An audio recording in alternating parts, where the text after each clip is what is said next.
Agradecido del Señor por esta gran oportunidad, esta gran bendición de compartir con tantas iglesias este tiempo especial. Primero, los símbolos, porque el partimiento del pan siempre es especial. Dice la palabra de Dios que cada vez que comemos ese pan y tomamos esa copa, la muerte del Señor anunciamos ¿hasta cuándo?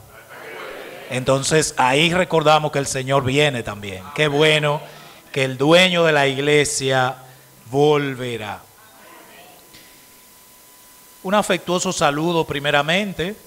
Quizás Martín no sabía, yo tenía una inquietud hace tiempo de visitar la iglesia de acá, de las Terrenas, y ciertamente el Señor ha brindado la oportunidad de que en este encuentro de varias congregaciones pues podamos disfrutar juntos, como hemos dicho, de este tiempo de adoración y ahora de la palabra de Dios. Vamos a estar meditando un poquito de un tema que es muy amplio y tiene que ver con el liderazgo bíblico. El hermano Alexander Strauss hace unos años escribió un libro llamado Liderazgo Bíblico de Ancianos. Me llamó mucho la atención el título, por eso quise que nuestra meditación, la mañana y la tarde de hoy, esté orientada en ese sentido. Hay muchas maneras de implementar y mantener un liderazgo. Hay tipos de liderazgo que están fundamentados en el carisma. Personas que son atractivas en su forma de hablar, en su forma de manejarse, en buen dominicano, que tienen sangre para la gente y así desarrollan un liderazgo. Hay personas que centran y basan su liderazgo en la autoridad. Hay quienes tienen una voz de mando natural y a veces centran el liderazgo en ese aspecto de su vida. Hay quienes centran el liderazgo en el tema económico. Aquel que ha tenido más éxito económico en ocasiones toma importantes posiciones de liderazgo. Sin embargo, en la iglesia de Jesucristo, el único liderazgo válido es el liderazgo bíblico. El único liderazgo que tiene fuerza y que debe primar en el pueblo de Dios es aquel que está centrado en los principios que muestra la palabra de Dios. Entonces hoy vamos a estar meditando principalmente en una porción de la Escritura que es Primera de Timoteo capítulo 3, una porción muy conocida que habla acerca de los requisitos de los obispos o ancianos y de los diáconos. Y desde esta porción nos hemos planteado algunos propósitos en esta mañana. Pretendemos identificar qué nos dice la Biblia que es el liderazgo bíblico, cómo debe ser un líder en una iglesia local de acuerdo a lo que la palabra de Dios enseña. Y aprendiendo esto, descartar algunas prácticas incorrectas que a través del tiempo hemos desarrollado, que ciertamente en ocasiones no son tan dañinas, pero es bueno que nosotros vayamos ajustando nuestra vida a lo que la palabra de Dios enseña. Como hemos dicho, eso lo vamos a ver desde esta porción y nos vamos a mover en otras porciones de la Escritura. Pero para tener el panorama de lo que vamos a ver, les voy a invitar que vayamos en nuestras Biblias a 1 Timoteo capítulo 3, verso 1 y leamos los versículos que tienen que ver con estos temas, hasta el 13. Dice la palabra de Dios, palabra fiel, si alguno anhela obispado, buena obra desea, pero es necesario que el obispo sea irreprensible, marido de una sola mujer, sobrio, prudente, decoroso, hospedador, apto para enseñar, no dado al vino, no pendenciero, no codicioso de ganancias deshonestas, sino amable, apacible, no avaro, que gobierne bien su casa, que tenga a sus hijos en sujeción con toda honestidad, pues el que no puede gobernar su propia casa, ¿cómo cuidará de la iglesia de Dios?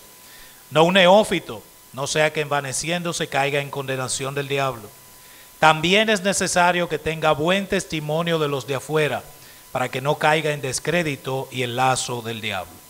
Los diáconos asimismo deben ser honestos, sin doblez, no dados a mucho vino, no codiciosos de ganancias deshonestas, que guarden el misterio de la fe con limpia conciencia, y estos también sean sometidos a prueba primero, y entonces ejerzan el diaconado si son irreprensibles. Las mujeres asimismo sean honestas, no calumniadoras, sino sobrias, fieles en todo. Los diáconos sean maridos de una sola mujer, y que gobiernen bien sus hijos y sus casas, porque los que ejerzan bien el diaconado ganan para sí un grado honroso y mucha confianza en la fe que es en Cristo Jesús. Dios bendiga su palabra en nuestros corazones al leerla. Como hemos mencionado ya, en el seno de la iglesia de Jesucristo solamente debe primar el liderazgo bíblico y ningún otro liderazgo.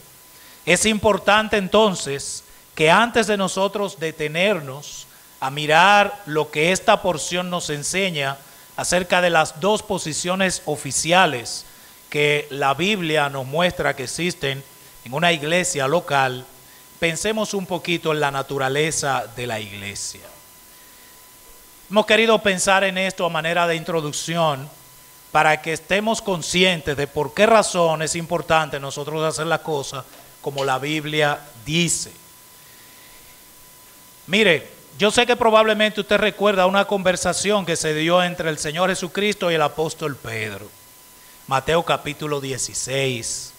Aquí tenemos el verso 18 en pantalla y hemos subrayado una parte porque tiene que ver con las ideas que queremos enfatizar en esta primera parte. ¿Cuál es la naturaleza de la iglesia? Ante la confesión de Pedro acerca de la persona de Cristo, el Señor Jesús dice estas palabras que están en Mateo 16 y 18. Y yo también te digo que tú eres Pedro, y sobre esta roca edificaré mi iglesia, y las puertas del Hades no prevalecerán contra ella. Mire qué interesante. Ahí podemos nosotros entender que como Cristo dice, edificaré mi iglesia, entonces la iglesia es creada y sustentada por el mismo Señor Jesucristo. Yo sé que muchas personas han llegado a muchos lugares con el mensaje del Evangelio, con la predicación del Evangelio. Yo sé que el Señor, por la capacidad y la fortaleza del Espíritu Santo, ha guiado a hombres y mujeres en este lugar y en diversos lugares a dedicarse a trabajar en el seno del desarrollo de una iglesia local. Sin embargo, nunca debemos perder de vista que la existencia de la iglesia no radica en los hombres y mujeres que forman parte de ese cuerpo local, sino que radica en el poder de Jesucristo. Si hay una iglesia en este lugar es porque Cristo la ha creado y la ha sustentado. Si hay una iglesia en cualquier lugar es porque Cristo la ha edificado. Luego, la segunda verdad necesaria que necesitamos recordar, que tiene que ver con la naturaleza de la iglesia, es que el dueño de la iglesia es el Señor Jesucristo. Yo sé que a veces nosotros no creemos que es de nosotros la iglesia, líderes o no, pero mire, la iglesia es del Señor Jesucristo. Él es el dueño. Él fue que pagó en la cruz del Calvario. Él fue que murió. Él fue que derramó su sangre para rescatarnos. Una idea importante sobre la iglesia que debemos de recordar, y tengo un párrafo un poquito largo, yo se la voy a resumir lo más que pueda, es que hay una gran iglesia que es la iglesia universal. La iglesia universal está formada por hombres y mujeres que a través de los siglos, no importa el lugar, no importa el tiempo, no importa su idioma, creyeron en el Señor Jesucristo, han creído y recibirán la fe de Jesucristo hasta el día que Él vuelva. Esa es la iglesia universal. La iglesia universal va más allá de las puertas de este templo. La iglesia universal va más allá de la puerta de nuestras asambleas. La iglesia universal está formada por todo aquel que ha creído en el Señor Jesucristo a través del tiempo. Y nosotros necesitamos entender esto. Sin embargo, también encontramos en la Biblia que se nos habla acerca de otro concepto, y es el concepto de iglesia local. Formamos parte de la iglesia universal, pero aquellos hermanos que Dios les ha llamado aquí en esta zona de Las Terrenas forman parte de una iglesia local que es Templo Bíblico Las Terrenas. Y es en la iglesia local donde se desarrollan estos oficios, de los cuales encontramos su detalle, sus requisitos, y vamos a ver un poquito de sus actividades en porciones como la primera carta a Timoteo, capítulo 3, que hemos leído. Es en el seno de la iglesia local donde el oficio de pastor, anciano u obispo y el oficio de diácono se ha de desarrollar. Es importante que nosotros entendamos el concepto de iglesia local y de iglesia universal, porque una de las decisiones a las que nos vemos tentados muchas veces es a no darnos cuenta de que la Biblia enseña que un oficio específico es llamado en el seno de una iglesia local. Lo explicamos en palabras prácticas. El Señor me ha dado la oportunidad de servirle en mi iglesia, Templo Bíblico Villafaro, como anciano, como parte del cuerpo pastoral. Somos 3 hermanos pastores que hay en Templo Bíblico Villafaro. Si tocara que me toca a mí venir a vivir a Las Terrenas, por ejemplo, en cualquier zona, vamos a suponer que vengo allá cerca de Hoyo de Cacao, ¿no? Entonces, como tengo ese oficio de pastor en la iglesia de Templo Bíblico Villafaro y comienzo a congregarme en la terrena Hoyo de Cacao, ¿quiere decir eso que ahora yo soy pastor en Las Terrenas? Porque mi oficio está relacionado con la iglesia local. Mi oficio está relacionado con un lugar específico donde Dios me ha llamado. Ciertamente edificamos a la iglesia universal con nuestros dones y talentos, pero el lugar donde desarrollamos esos dones y talentos, donde lo ponemos en práctica, es en la iglesia local. A veces tenemos la oportunidad, como en esta mañana, de tener varias iglesias reunidas, y aquí tenemos una representación más amplia de la iglesia universal, y damos gracias a Dios por eso. ¿Por qué creemos que es importante entender la naturaleza de la iglesia antes de ver el tema del liderazgo? Porque siempre debe estar pendiente en nuestra mente y en nuestro corazón que el dueño de la iglesia es Cristo. Entonces el liderazgo dentro de la iglesia, que es de Cristo, no debe estar centrado en el mucho saber, o en el mucho aparentar, o en el mucho tener, o en la capacidad de comunicar, o en la capacidad de convencer, sino que debe estar centrado en los parámetros que el dueño de la iglesia ha dado, que es Cristo. Nosotros entendemos la cosa clarita cuando la vemos en el mundo. En el mundo, por ejemplo, tenemos el gobierno central. ¿Quién es que manda en el gobierno? El presidente de la República. Entonces, quien designa cómo van las cosas, dónde van los funcionarios, es el presidente de la República. Mucha gente ha estado muy atenta, ¿verdad?, a los cambios que han habido ahora, que se ha salido un nuevo decreto, un nuevo tuit. Bueno, pues yo le voy a decir algo. Esos cambios son importantes, pero lo que tiene que ver con la iglesia de Cristo, ya los decretos salieron hace tiempo. Y los decretos están aquí en este libro. Estos son los decretos. Y el Señor Jesucristo ha dicho cómo debe manejarse la iglesia. El Señor Jesucristo ha dejado con claridad en sus propias palabras y luego en las palabras de los apóstoles, que todas quedaron registradas acá para nuestra edificación, cómo debe manejarse la iglesia local. Por eso este tema es sumamente amplio, este tema es sumamente profundo y debemos poner especial atención a lo que la Biblia dice. Porque mire, dígame usted si no es verdad, cuánto daño provoca en una iglesia local un liderazgo que no está centrado en lo que la Biblia enseña. ¿Cómo es el liderazgo que la Biblia enseña? Regresamos a nuestra porción central, 1 Timoteo 3. Palabra fiel, si alguno anhela obispado, buena obra desea. Y aquí nos encontramos con el primer, yo no sé si llamarle problema, pero el primer punto en el que tenemos que detenernos un poquito. Porque aquí hay una palabra que nosotros la oímos, pero es de poco uso en nuestra iglesia. Obispo. No sé si hay una iglesia aquí donde tengamos obispos. Obispos. No es algo de uso para nosotros. ¿Qué significa esta palabra, obispo? En el original significa un sobrevedor, el que vigila, el supervisor.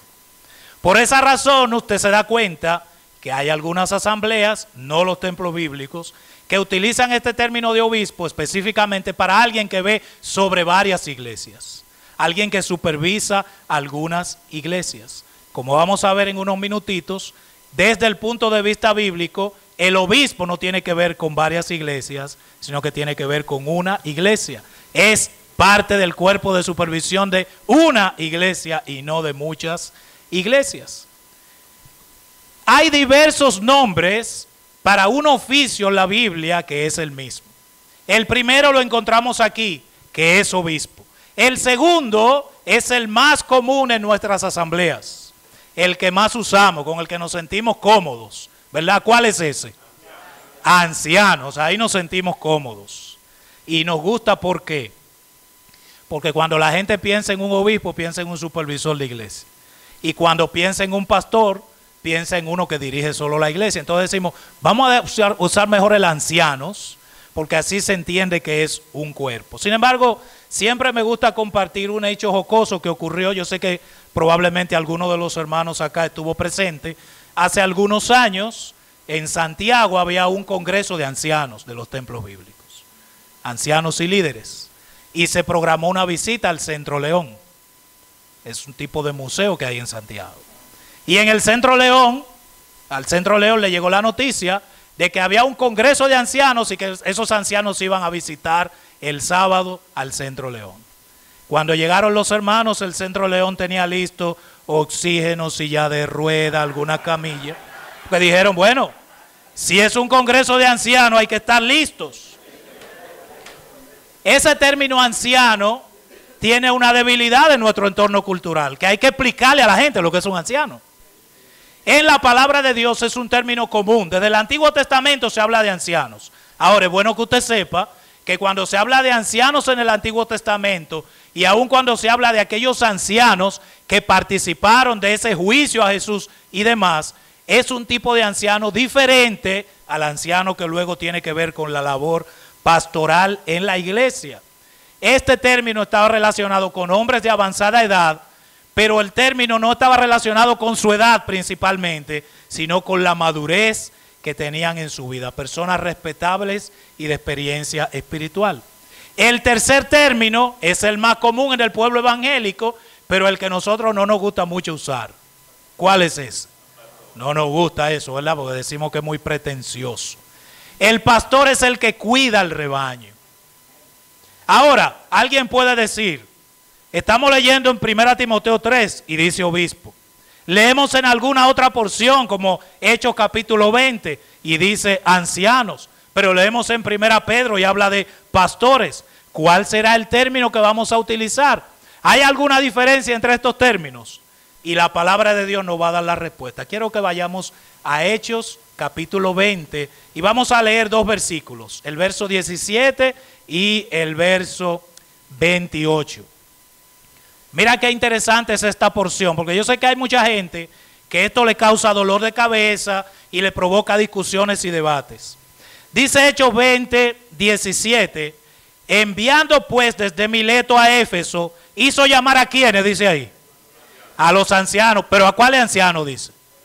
A los ancianos de la iglesia. Ahí no está hablando ya de líderes judíos, de líderes, está hablando de los ancianos de la iglesia. Pero mira que dice el verso 28, es el mismo discurso, es la misma conversación, son la misma gente que llamaron los ancianos. Dice, por tanto mirad por vosotros y por todo el rebaño que el Espíritu Santo os ha puesto. ¿Por qué dice ahí?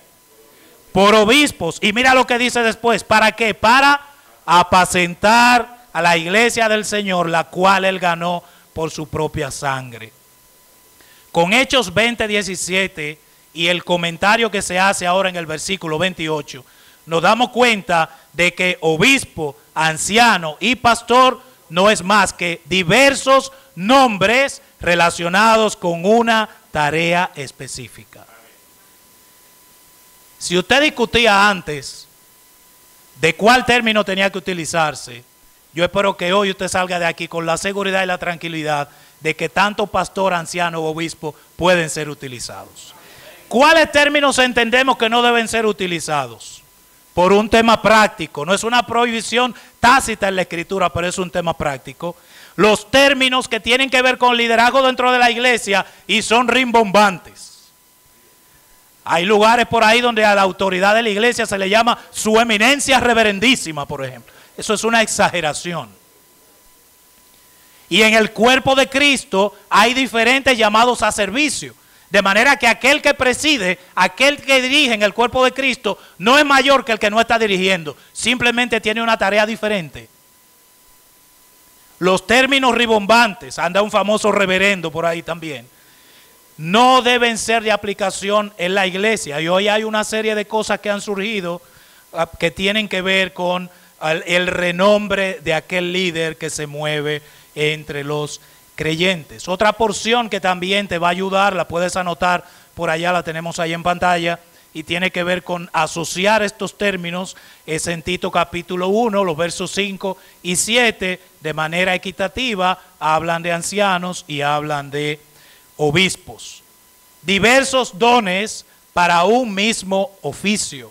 Dice 1 Timoteo 3:1, si alguno anhela obispado, buena obra desea. Y alguien dirá, pero ¿y por qué entonces 3 nombres? ¿Por qué diversos nombres para ese mismo oficio? El autor cristiano Felipe Espósito, en su libro Los ancianos, su reconocimiento, nos dice lo siguiente, y quise compartir la cita completa. Tenemos 3 denominaciones para describir la obra de una misma persona. Ancianos, que describe a una posición fundada en una experiencia de vida. Obispos, que denota la naturaleza de una obra de supervisión moral y espiritual. Y pastores, que revela la guía y unidad del rebaño. Que el Señor haya definido en su palabra este oficio con 3 palabras o 3 términos diferentes, nos llama la atención de los enfoques diferentes que debe tener el líder de la iglesia. El líder de la iglesia debe ser un supervisor, pero no es solamente un supervisor. El líder de la iglesia debe ser ejemplo, pero no es solamente ejemplo. Y el líder de la iglesia debe pastorear a la iglesia, pero no solamente tiene esas actividades de acompañamiento y oración con la congregación. La porción de nuevo nos habla de que es un anhelo válido y correcto, bueno, una buena obra, el llamado a ser parte del cuerpo de ancianos, del cuerpo de liderazgo de una iglesia. Pero luego viene una cartilla extensa de los requisitos que debe tener una persona que quiere formar parte del cuerpo de ancianos, del cuerpo pastoral de una congregación. Aquí tenemos eso resumido y vamos a ver algunos detalles de lo que se pide. Es bueno que nosotros sepamos que para los tiempos en los que se escribió esta carta a Timoteo, se utilizaba precisamente presentar a manera de currículum de las personas que eran funcionarios públicos. Aquellos que iban a desempeñar alguna actividad pública, alguna función en el Estado romano, tenían que presentar su cartilla, en la cual se definían todas las capacidades que tenía esa persona. Dentro de la iglesia de Cristo no puede haber un requerimiento menor. Dentro de la iglesia de Cristo, dentro de un compromiso tan serio como supervisar la vida de aquellos que han sido rescatados por la sangre de Cristo, no podemos nosotros pretender que cualquiera que simplemente tiene el anhelo puede formar parte del cuerpo de ancianos, pastores u obispos de una congregación. Y quisiera que miráramos en detalle algunos de estos requisitos. Algunos están bien definidos en su traducción en el español, pero en algunos nos vamos a detener un poquito más. Dice el versículo 2, es necesario que el obispo sea irreprensible. Irreprensible, quiere decir esto que tiene que ser perfecto el obispo. ¿Dónde vamos a encontrar un hombre perfecto para que dirija el pueblo de Dios? Usted sabe que no existe, ¿verdad? A veces consideremos los líderes, los pastores, no son perfectos. Necesitamos entender eso. Sin embargo, este término se refiere a una persona que no tiene algo oculto, que no tiene una situación que puede salir al escándalo. En buen dominicano, aquí irreprensible en aplicación práctica quiere decir alguien que no tiene una cola que le pisen. Usted sabe lo que es eso, ¿verdad? Cuando decimos, bueno, fulano no puede hablar de tal tema porque tiene una cola que se le puede pisar. ese aspecto práctico tiene que ver con la labor de corrección que tiene que hacer el líder en la iglesia local. No puede ser que como líder, como anciano, como pastor, se esté corrigiendo una situación determinada y entonces por no ser irreprensible, ese pastor no tenga la autoridad moral y de testimonio para llamar a la atención sobre un caso particular y específico. Lo irreprensible en el anciano, en el pastor, quiere decir que es una persona que no tiene hechos ocultos, que pueden estallar mañana y convertirse en una vergüenza para la iglesia o en una falta de testimonio y daño al liderazgo. Es necesario que aquel que anhela ser anciano, ser pastor, o lo mismo que es obispo, sea irreprensible. Luego viene un término que en reuniones de líderes y ancianos ha dado dolor de cabeza. Marido de una sola mujer. De entrada nos damos cuenta de que aquí se habla de un hombre, de una mujer, es lo que dice el término originalmente. Es un hombre que tiene su esposa, se debe a su esposa, solamente la tiene a ella y no tiene la segunda y tercera base que el dominicano del mundo que no es creyente acostumbra a llevar. Varón, pero ¿y cómo usted está hablando de segunda base en la iglesia de Cristo? ¿Cómo usted puede mencionar eso? Hermanos queridos, es necesario que nosotros recordemos cómo la palabra de Dios pone un énfasis importante en que es trascendente para Dios el trato a la esposa por parte del líder.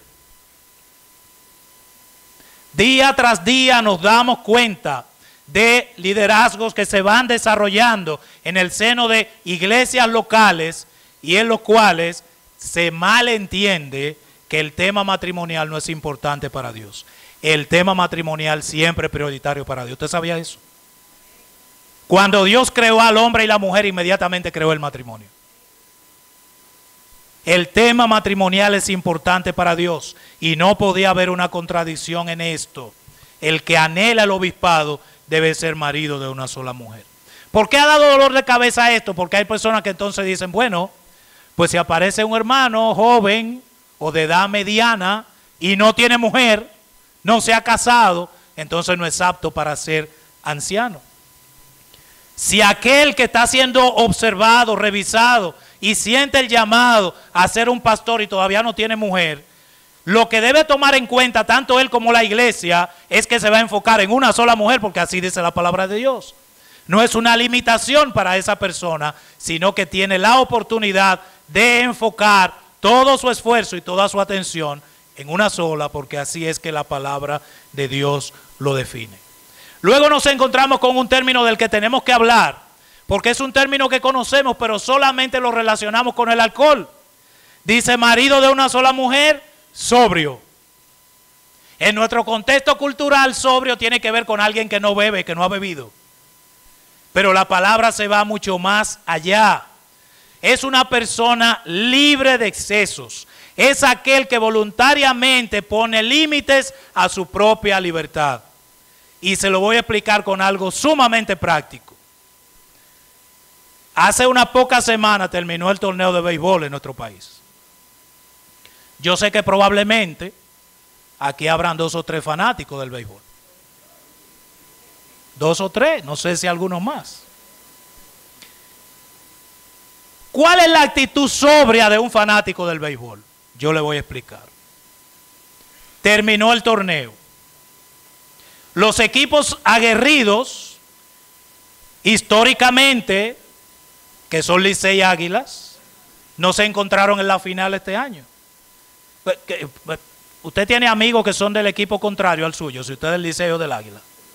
Pelearon al final del torneo. Una actitud sobria es que usted pueda seguir el torneo de béisbol sin volverse loco cuando su equipo gane o pierda. Sobriedad quiere decir mantener una actitud correcta aún en aquellas cosas que nos apasionan. A veces lo relacionamos solamente con tomar, pero ya vamos a hablar de tomar ahorita.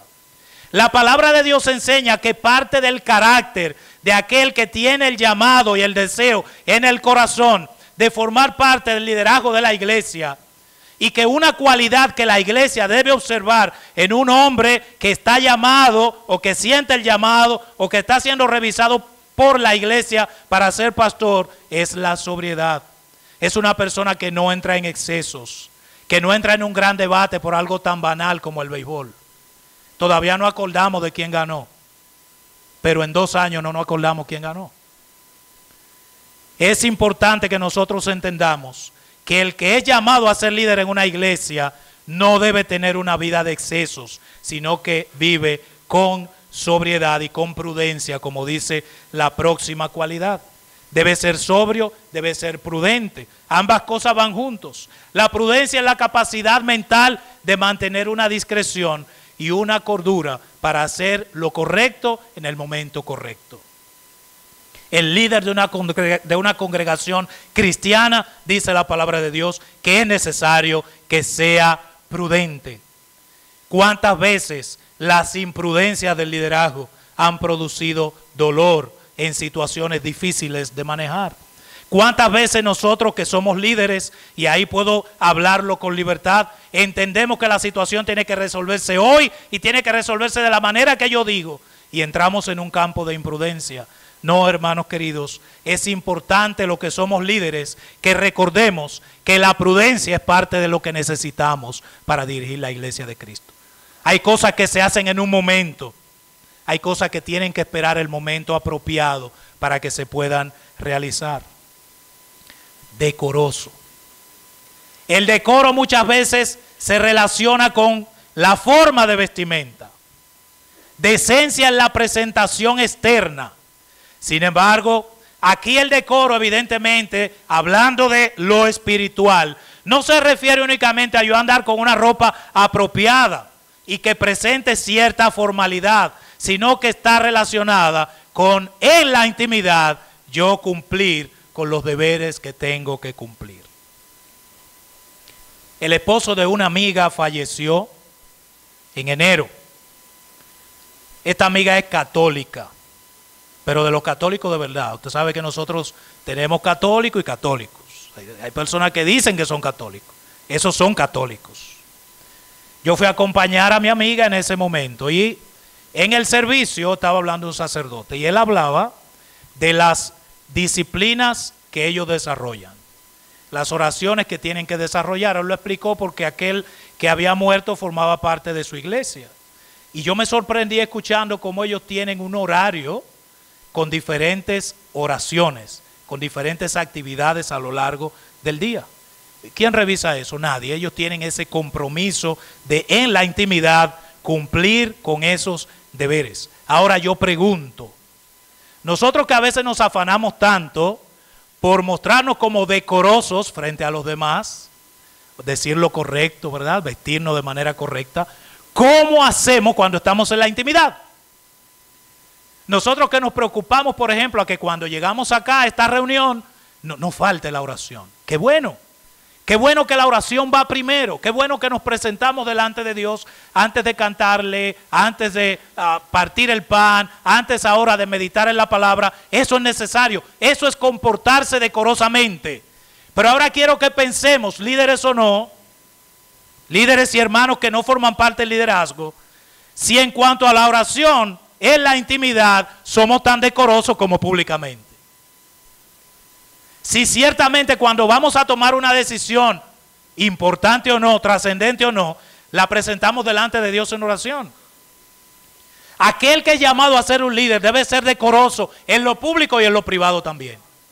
Debe entender que hay cosas importantes que mostrar de la vida cristiana, en lo público, pero en lo privado también. Y esa es una condición no solo para el líder, sino para todo el que forma parte de la iglesia. Luego tenemos una que no hay que explicar mucho, hospedador. El anciano de la iglesia debe ser un modelo de algo que en la Biblia es parte de la vida cristiana normal. Romanos capítulo 12, específicamente en el verso 13, pero en algunos otros versos, habla de acerca de recibirse unos a otros. El líder debe ser hospedador.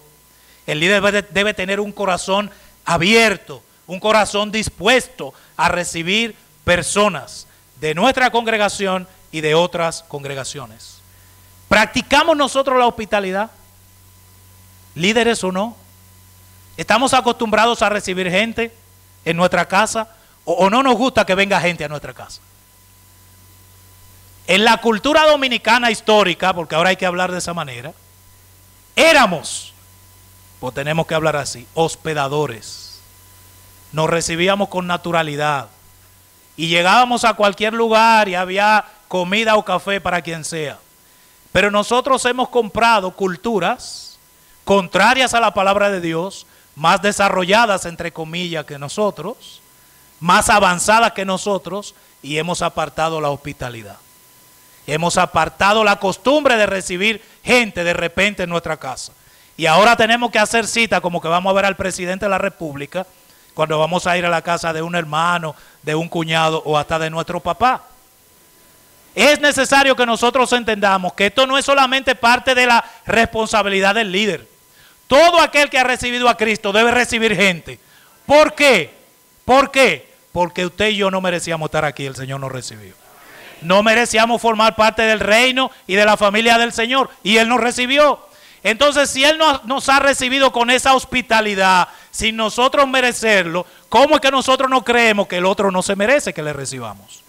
Ser hospedador es parte de los requisitos del anciano, y eso tiene que ver con que es parte de la vida natural de la iglesia. El anciano, el pastor, debe ser ejemplo para los creyentes en todo lo que el creyente debe de hacer, en todo lo que el cristiano debe de vivir. Apto para enseñar. Y aquí tenemos que detenernos un poquito. Dice el versículo 2 en su parte final, apto para enseñar. ¿Por qué digo que debemos detenernos un poquito? Porque ciertamente es una cualidad necesaria para el anciano. Como dicen las personas que bregan con leyes, una necesidad sine qua non para el anciano. El anciano, el pastor, debe tener la capacidad de enseñar. Debe ser ese siervo útil del cual se habla en detalle en 2 a Timoteo capítulo 2. Pero hablemos un poquito de enseñar. En primer lugar, enseñar va más allá de lo que estamos haciendo hoy. ¿Usted sabía eso? Enseñar va más allá de preparar un discurso, un sermón y compartirlo públicamente. Enseñar también tiene que ver con sentarse con el hermano a conversar de su problema y mostrarle con la escritura cómo debe de cambiar. ¿Qué es más fácil en aspecto práctico? Tomar los conceptos de la Biblia, fajarse a estudiarlo y prepararlo para un discurso, o sentarse con un hermano que está en error y traerlo de ese error. Es más difícil sentarse. Pero ¿sabes qué? Que nosotros históricamente hemos dado preponderancia al que da el mejor discurso. Hemos dado importancia al que da el mejor discurso. Entonces, como el hermano Drison vino de Santo Domingo con un discurso y una diapositiva, y te dio los conceptos y te dijo lo que dice eso en griego original, te volviste loco. Ese sí enseña. Pero el hermano que te llama con la escritura y te habla de un aspecto práctico que está destruyendo tu testimonio, quizás no le hace mucho caso. Apto para enseñar tiene que ver con esto. Y vamos a encontrar ancianos que te pueden dar un buen discurso, y vamos a encontrar ancianos que te van a dar el mejor consejo que tú necesitas. Y ambos son necesarios, y ambos son aptos para enseñar. Luego, un aspecto práctico de que ser apto para enseñar tiene que ver con nosotros tener la actitud de aprender. Lo que nos hace mantenernos aptos para enseñar es tener la actitud y la disposición de aprender. No hay nada más terrible para una iglesia local que un pastor o un grupo de pastores que ya saben todo. Y tristemente tenemos mucho de eso. Cuando no sabemos todo y tenemos todas las respuestas, entonces ahí viene el conflicto, porque desde que aparece un joven con una posición o una idea, nosotros ya no le hacemos caso porque la respuesta la tenemos nosotros, los ancianos. Y esa es la razón por la que a veces caemos en estancamientos y en debates que no tienen que ver con la escritura, sino que tienen que ver con costumbre, con práctica y con tradición, que necesariamente no son malas, pero que debemos saber identificar para entender cuándo cambiar. Apto para enseñar, una vez más, es una cualidad necesaria pero no se refiere únicamente al discurso público, sino que se refiere también al consejo directo. Créanme, hermanos queridos, que es mucho más difícil el consejo directo. Porque aquí arriba uno dice las verdades bíblicas y ustedes dicen amén o no. Pero cuando nos sentamos juntos, toda la gente te debate y te dice, yo no estoy de acuerdo con eso. Y ahí se pone mucho más interesante la conversación. No, yo no creo que eso es así. Yo no creo que eso de marido de una sola mujer tiene que ver con eso. Y ahí entra un debate y entra una discusión. Oh, iglesias aquí representadas, no rechaces al líder que el Señor está llamando porque no te puede dar un discurso bonito. Entiende que aquel líder que te visita y en la intimidad conversa contigo y te habla de la palabra de Dios y te muestra con claridad tu error, es la bendición que Dios te ha dado para que tú seas enseñado y corregido con la palabra de Dios. Así como alguno toma y hace el discurso, y gracias a Dios por aquellos que hacen discursos, también Él toma aquel que conversa de manera íntima. Dicho sea de paso, por lo menos en nuestra zona, por lo menos en nuestras iglesias, aquí tengo muchos amigos, pero no sé cómo funcionan las iglesias, hay un punto que tenemos que mejorar y es precisamente el punto del contacto personal. Nos hemos vuelto profesores del púlpito y las visitas cada vez menos. No sé cómo será por aquí, pero el liderazgo de acá, si estás visitando, sigue visitando. Si estás conversando con el hermano, sigue conversando. Y si no lo estás haciendo, a como estamos haciendo nosotros en mi iglesia, ya sabemos que estamos mal. Estamos pidiendo perdón a Dios y tomando un camino diferente. Porque apto para enseñar tiene que ver también con esa situación. Se nos está yendo el tiempo, pero quiero que terminemos por lo menos el versículo, la primera parte del versículo 3. No dado al vino. Probablemente si estuviste conmigo, estuve por Madre Vieja, recordarás que mencioné algo de esto en otro tema. Cuando yo me convertí, ese versículo uno podía decir que estaba de más. ¿Por qué? Porque el vino no existía en las iglesias, por lo menos en el sentido de entretenimiento, de recreación. No existía, eso no existía. Un cristiano que tome vino, solo en la comunión. Pero sentarse a tomarse un vino, eso no existía antes. Y ahora existe. Es común. Aquí no hay una prohibición absoluta a tomar el vino. Es bueno que usted entienda eso. Esta porción no está prohibiendo el uso del vino. Sin embargo, esa porción sí está llamando a la atención acerca de estar sujeto o a depender para alegrarse y para entretenerse del vino. Y entonces ahí es que viene mi comentario, que lo he llevado a diferentes sitios. Da pena ver cómo ahora los creyentes, en el aspecto relacionado con el vino y sus derivados, cada día nos parecemos más al mundo. Ahora no pueden dos creyentes juntarse a compartir y a conversar un rato que no aparezca una botella de lo que sea. Y eso debe llamarnos la atención. Y alguien dice, bueno, no nos embriagamos, que es lo que la Biblia prohíbe. Bueno, felicidad, hermano, qué bueno. Procure no llegar ahí. Porque lo que he visto en la práctica es que la gente comienza con una dinámica y una ligereza y termina de una manera terrible. Entonces, la palabra de Dios aquí nos llama la atención de una manera clara y tácita que aquel que va a dirigir la iglesia de Cristo no puede estar sujeto a una dependencia, no puede estar sujeto a ningún tipo de adicción. De manera directa, aquí está hablando de el alcohol.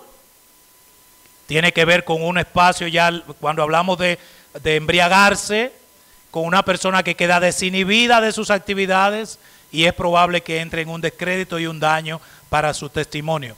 Sin embargo, quisiera que nosotros lo extendamos un poquito más allá. ¿Cuáles cosas producen dependencia en nuestra vida? ¿Cuáles cosas nosotros necesitamos para sentirnos bien? No quiero ampliar demasiado esto, pero pensando en la dependencia, hay actividades y dispositivos modernos que producen dependencia en nosotros, que no existían en el tiempo en que se escribió esta carta, pero que probablemente si hubiesen existido se habría llamado la atención acerca de su uso. ¿Usted se acuerda de alguno? Todo el mundo dice lo mismo. No hay que preguntarlo 2 veces. ¿Usted se imagina un cristiano o un pastor que no pueda salir de las redes sociales? Eso genera dependencia. Es algo que ya se ha estudiado. Es algo que se ha investigado. Entonces es necesario que cuando la palabra de Dios nos advierte acerca de la dependencia que tiene que ver específicamente con el vino, no quiero que torzamos aquí lo que la Escritura dice, nosotros pensemos que hay múltiples aplicaciones para esa dependencia. Si hay algo que llega a dominar mi vida de manera tal que no puedo estar completo y pleno y feliz, si no lo estoy manejando, es algo que yo tengo que llevar delante del Señor y pedirle a aquel que da libertad que me dé libertad. Si es el vino, fuera el vino. Si es cualquier otra cosa, fuera también, porque hemos sido llamados a libertad y no a otra cosa. Se nos fue el tiempo, pero quiero cerrar con una que me gusta mucho. No pendenciero. Para nosotros, ¿qué es un pendenciero? Bueno, el otro día había, por mi calle hubo un evento. Sabes que a veces se dan unos eventos. Llegó la policía, después llegaron los bomberos, una vecina se quedó encerrada, un aparataje. Entonces, en nuestra forma de utilizar el lenguaje, en este caso pendenciero es todo aquel que sacó la cabeza por la ventana. Deja ver lo que está pasando. Esos son pendencieros. Primero déjeme aclarar, es verdad que el creyente no debe ser pendenciero en ese sentido, ¿no?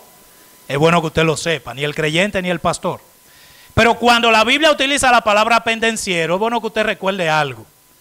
Que cuando la Biblia se traduce, no se traduce al dominicano, sino que se traduce al español. Nosotros adaptamos el uso de la palabra pendenciero a ese tema de estar mirando cosas, pero eso no es el uso de la palabra. Si usted tiene el chance después de buscarlo, yo sé que todo el mundo ahora tiene un diccionario en el celular, y usted busca la definición de pendenciero. Pendenciero tiene que ver con una gente que es tendente a pelear, busca pleito.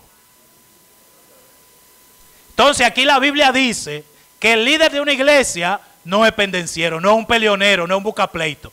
Y eso es contradictorio porque mire, créame, parte del liderazgo que me desarrolló a mí entendía que liderar una iglesia era pelear con mucha gente.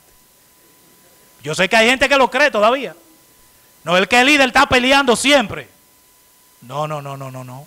La palabra de Dios nos enseña aquí que aquel que anhela ser pastor, que aquel que anhela ser obispo, tiene que tratar y comenzar a trabajar con la fuerza del Espíritu Santo, porque créanme que el que se acostumbra a pelear no puede dejar eso. El que se acostumbra a pelear ya eso se convierte en una necesidad. Pero con la fuerza del Espíritu Santo, la Biblia nos dice que el líder bíblico no es pendenciero, no anda buscando con quién pelear, no anda buscando con quién discutir, ni a quién implementarle su razón. Entonces nos damos cuenta de que cuando buscamos el significado correcto de la palabra, entendemos lo que verdaderamente nos quiere decir. En resumen de esta primera parte, queridos hermanos, ya lo otro lo vamos a ver más adelante. Recordemos que el dueño de la iglesia es Cristo. Qué bueno que es Cristo, ¿no? Qué bueno que es Cristo el dueño de la iglesia. Ni soy yo como líder, ni es usted porque tiene 20 años aquí. No, es Cristo el dueño de la iglesia. Entonces las cosas se hacen en la iglesia a la manera suya o a la manera mía. A la manera de Cristo. Y Él dejó establecido cómo debe ser el liderazgo dentro de una iglesia local. Hemos visto que hay 3 nombres para un mismo oficio. Los 3 nombres son obispo, anciano y pastor. ¿Cómo le llamamos? Como a usted le guste más, como usted se sienta bien. En aspectos prácticos, a nosotros que somos templo bíblico, todavía como que el asunto de pastor no nos gusta mucho. No sé cómo usted se siente con eso. Nosotros preferimos anciano porque es nuestra costumbre. Pero no se sienta mal si alguien se llama pastor, eso no es incorrecto.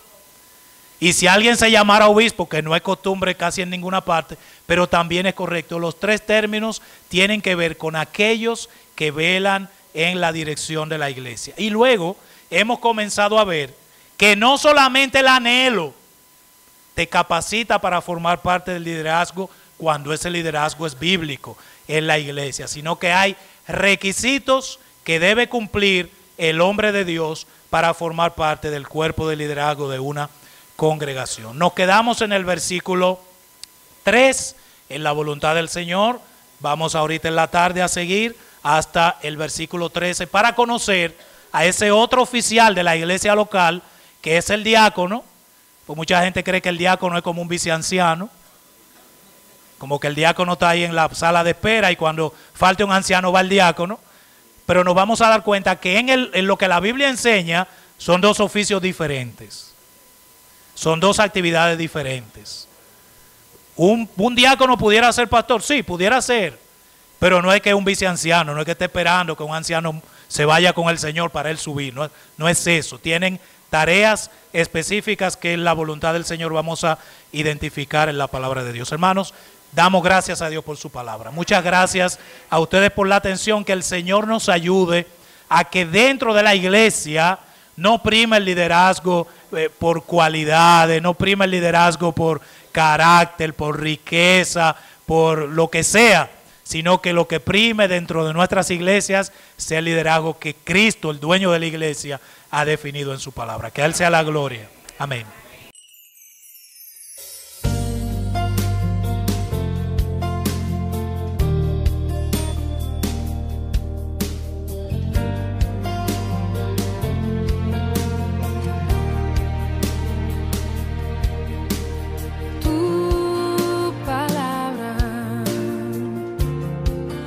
Como aceite sobre